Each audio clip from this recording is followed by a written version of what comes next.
নমস্কাৰ, মই ৰাণা গগৈ। সোমবাৰে নিশা হঠাৎ স্বাস্থ্যৰ অৱনতি ঘটে প্ৰাক্তন মুখ্যমন্ত্ৰী তৰুণ গগৈ। কোভিড-19ত আক্ৰান্ত হৈ থকা প্ৰাক্তন মুখ্যমন্ত্ৰীগৰাকীৰ দেহত 88% অক্সিজেনৰ হাৰ কমি আহে। তাৰ পাছতে তেখেতক ততাতৈয়াকৈ অক্সিজেনৰ যোগান ধৰা হয় আৰু লগতে তেখেতক 1 ইউনিট প্লাজমাও প্ৰদান কৰা হয়। আৰু তাৰ পাছত সুস্থি হৈ উঠে প্ৰাক্তন মুখ্যমন্ত্ৰীগৰাকী। প্ৰাক্তন মুখ্যমন্ত্ৰীগৰাকীৰ স্বাস্থ্যৰ অৱনতিৰ ঘটনাৰ খবৰ পাই হিমন্ত বিশ্ব শৰ্মা ততাতৈয়াকৈ গুৱাহাটী মেডিকেল কলেজ হাস্পতালত উপস্থিত হৈ গৈ আৰু তেখেতৰ স্বাস্থ্যৰ তদাৰক কৰে। আৰু লগতে হিমন্ত বিশ্ব শৰ্মাই প্ৰাক্তন মুখ্যমন্ত্ৰীগৰাকীৰ স্বাস্থ্যৰ বুজ লয় বুলি জানিব পৰা গৈছে। বৰ্তমান সুস্থি হৈ উঠিছে প্ৰাক্তন মুখ্যমন্ত্ৰী তৰুণ গগৈ। আৰু এই তৰুণ গগৈ সন্দৰ্ভত যিহেতু তেখেতৰ ঘটনাৰ খবৰ পাই হিমন্ত বিশ্ব শৰ্মা গুৱাহাটী মেডিকেল কলেজত নিশাৰ ভাগতে উপস্থিত হৈছিলগৈ আৰু সংবাদ মাধ্যমৰ আগত কি মন্তব্য প্ৰকাশ কৰিলে হিমন্ত বিশ্ব শৰ্মাই আগবঢ়াইছোঁ। তেখেত ৰুমতে আছে, কিন্তু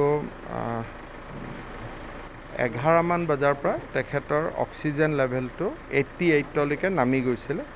গতিকে তেখেতক আমাৰ গোটেই ডক্টৰসকল লাগি আছে আৰু তেখেতক আমি প্লাজমাও দিছোঁ। এতিয়া তেওঁৰ অক্সিজেন লেভেল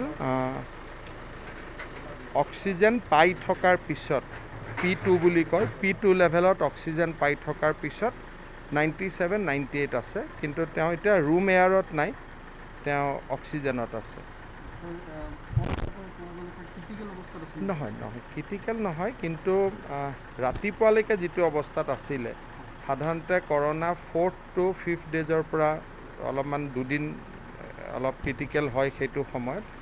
গতিকে তেওঁ অকণমান কালিতকৈ অৱনতি বুলি ক'ব পাৰে, কিন্তু ক্ৰিটিকেল নহয়। তেওঁ প্লাজমা লৈছে আৰু বাকী আমি ইয়াতে ডক্টৰসকল গোটেই ৰাতি থাকিব। কিবা যদি স্বাস্থ্য পৰীক্ষা কৰিব লাগে তেওঁলোক কৰি থাকিব আৰু মই নিজেও কথা বতৰা পাতি আহিছোঁ।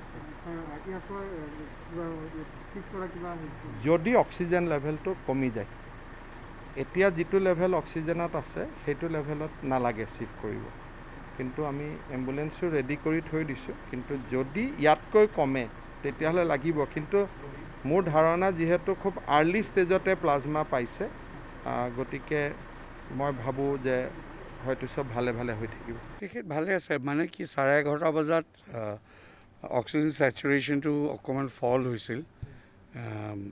প্ৰথমতে 91লৈকে আহি গৈছিল। তেতিয়া ইমিডিয়েটলি আমাৰ ডক্টৰে চালে, যেতিয়া অক্সিজেন লগালোঁ, it still came down to 88। তাৰপিছত immediately the team of doctors গোটেইবোৰ আহি চাই পেলাই immediately we decided to give plasma. এতিয়া প্লাজমা চেজ হৈছে। Saturation is now maintained at 96 in 2 liters of oxygen. বৰ্তমান ICU ৰখা হৈছে নে he is otherwise asymptomatic, একো প্ৰব্লেম নাই আৰু কথাও পাতি আছে, মোৰ লগতো কথা পাতিছে।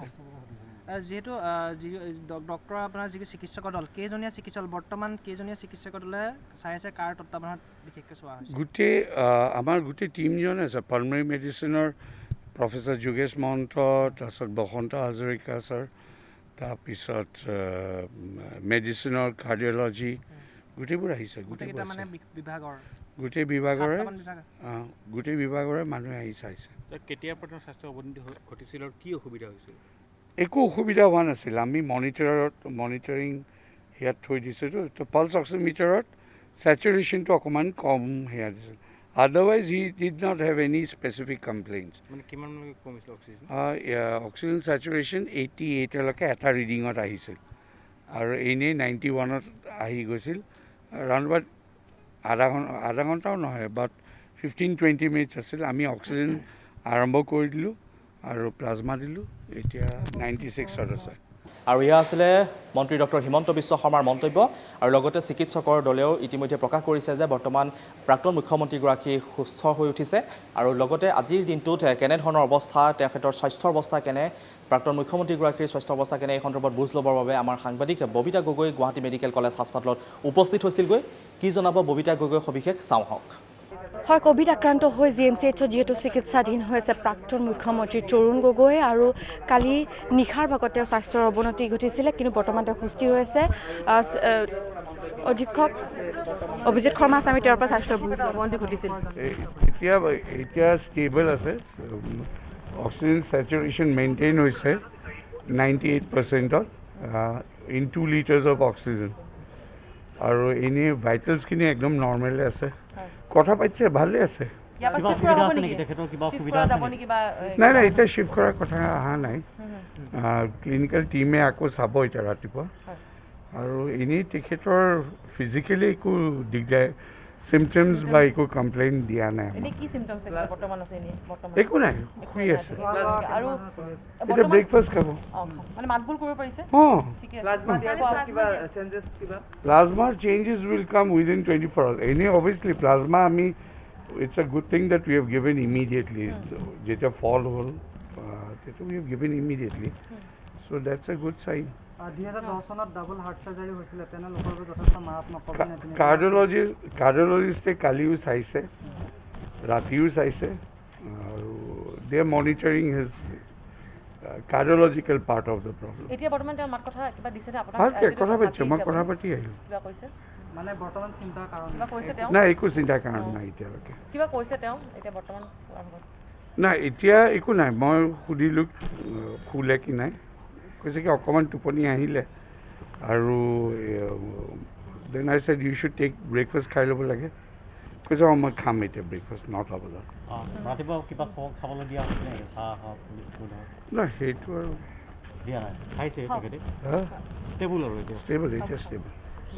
হয় অভিজিত শৰ্মা আৰু তেওঁ কৈছে যে বৰ্তমান তেওঁৰ স্বাস্থ্যৰ অৱস্থা সুস্থিৰ হৈছে আৰু ব্ৰেকফাষ্ট এতিয়া কৰিব আৰু বৰ্তমান ঠিকেই আছে বুলি তেওঁ কৈছে অক্সিজেনৰ মাত্ৰাও কালি নিশাৰ ভাগত কমি গৈছিলে কিন্তু এতিয়া ঠিকে আছে 98 হৈছে 2 লিটাৰ অক্সিজেন তেওঁক দিয়া হৈছে প্লাজমা দিয়া হৈছে আৰু বৰ্তমান তেওঁ সুস্থ হৈ আছে বুলি কৈছে আৰু কোনো ধৰণৰ চিমটমছ নাই আৰু তেওঁ আগতেও কৈছিলে অভিজিত শৰ্মাই যে তেওঁৰ কোনো ধৰণৰ চিমটমছ নাছিলে